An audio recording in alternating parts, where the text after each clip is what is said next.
Hi all, எல்லாரும் எப்படி இருக்கீங்க? இன்னைக்கு சிம்பிளான ஒரு ஸ்நாக்ஸ் ரெசிபி தான் பார்க்க போகிறோம்.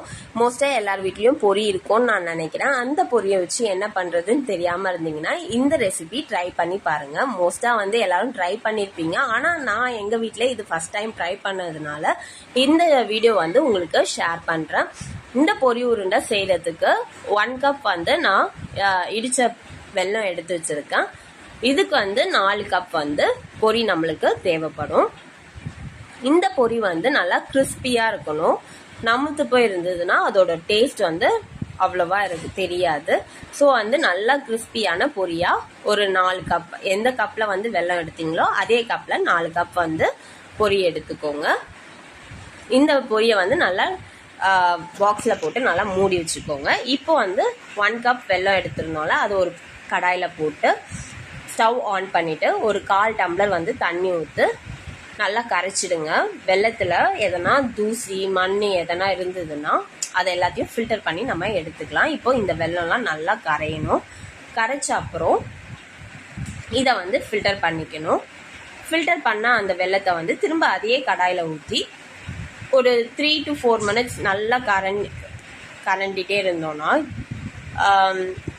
பாகு நம்மளுக்கு ரெடி ஆகிடும். ஃபஸ்ட்டு கொஞ்சமாக வெள்ளத்தை எடுத்து ஒரு பவுலில் தண்ணி வச்சுக்கோங்க. கொஞ்சமாக அந்த தண்ணிக்குள்ளே ஊற்றி பாருங்கள். ஊற்றி பார்க்கும்போது அது பிடிக்கிற மாதிரி இருக்கணும். இந்த மாதிரி கட்டியாக நல்லா இருந்ததுன்னா ரெடி ஆகிடுச்சின்னு அர்த்தம். இன்னும் ஒரு 3 seconds கூட எக்ஸ்ட்ரா வச்சு எடுத்துக்கோங்க. இதோட நம்ம கொஞ்சமாக சால்ட் ஆட் பண்ண போகிறோம். பொரியில் ஆல்ரெடி சால்ட் அதிகமாக இருக்கிறதுனால ரொம்ப லைட்டாக ஆட் பண்ணிக்கோங்க. ப்ளஸ் வாசனைக்கு ஏலக்காய் பொடி, இது எல்லாத்தையும் ஆட் பண்ணி நல்லா கலந்து விட்டுட்டு ஸ்டவ்வை ஆஃப் பண்ணிடுங்க.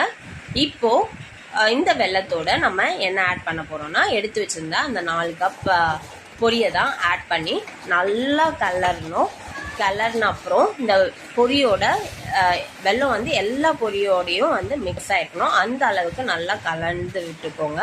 சூடாக இருக்கும் போதே நீங்கள் இந்த உருண்டையை பிடிக்கணும். ஆறிடுச்சுன்னா அந்த பொரி உருண்டை டைட்டாக நிற்காது ஒன்றுத்தோட. ஸோ சூடாக இருக்கும் போதே நல்லா கலந்து விட்டு உருண்டையை பிடிக்க ஆரம்பிச்சுங்க. இதோட சூடு அவ்வளவா தெரியாது.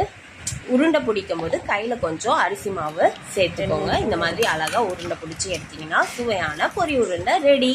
பிள்ளைங்களுக்கு ஸ்கூலுக்கு அனுப்புறதுக்கு இது ஒரு பெஸ்ட்டான ஒரு ஸ்நாக்ஸ் ரெசிபியாக இருக்கும். உங்களுக்கு இந்த வீடியோ பிடிச்சிருந்ததுன்னா இதோட டேஸ்ட் கூட ரொம்ப கடையில் வாங்கி சாப்பிட்ற மாதிரி தான் இருந்தது. நான் எக்ஸ்ட்ரா கொஞ்சம் நெய் சேர்த்துக்கிட்டேன். உங்களுக்கு பிடிச்சிருந்தா நெய் சேர்த்துக்கோங்க. உங்களுக்கு இந்த வீடியோ பிடிச்சிருந்தா